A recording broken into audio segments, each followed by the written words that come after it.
மல்லிகை செடி அதிகம் பூக்க டிப்ஸ். உங்கள் வீட்டில் இருக்கிற மல்லிகைப்பூ செடியில் பூவே வரலன்னு ஃபீல் பண்ணிட்டு இருக்கீங்களா? இனிமேல் அந்த கவலையை விடுங்க. இப்போ நான் சொல்ல போகிற இந்த டிப்ஸை நீங்கள் ஃபாலோ பண்ணாலே போதும். ஒரே வாரத்தில் உங்கள் வீட்டு மல்லிகை செடிகள் மொட்டுக்கள் வைக்க ஆரம்பிக்கும். பொதுவாக இந்த மல்லிகை செடி கோடை காலத்தில் நல்ல அதிகமான பூக்களை தரும்.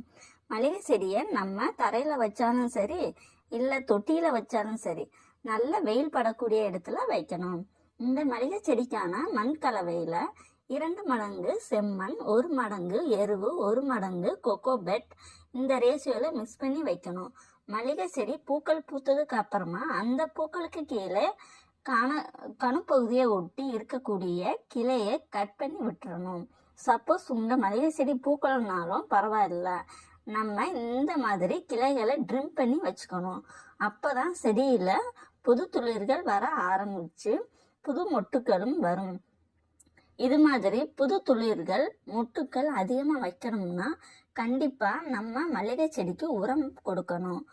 அப்படி என்ன உரம் கொடுக்கலாம்னு கேட்டிங்கன்னா டிஐபி தாங்க, டையோ அமோனியம் பாஸ்பேட். நம்ம என்னதான் ஆர்கானிக் மெத்தட் யூஸ் பண்ணாலும் இந்த கெமிக்கல் பண்ணாதான் அதிகப்படியான பூக்களை நம்ம எடுக்க முடியும். செடியோட மேற்பகுதியில் இருக்கக்கூடிய மண்ணை நல்லா கிளறி விட்டு ஒரு செடிக்கு 10 to 15 பார் அளவுக்கு இந்த டிஐபியை போட்டுட்டு செடிக்கு காலையிலும் மாலையிலும் தினமும் தண்ணீர் விட வேண்டும். இந்த வீடியோ பிடித்திருந்தால் லைக் பண்ணிட்டு சப்ஸ்கிரைப் பண்ணுங்க. தேங்க்யூ ஃபார் வாட்சிங்.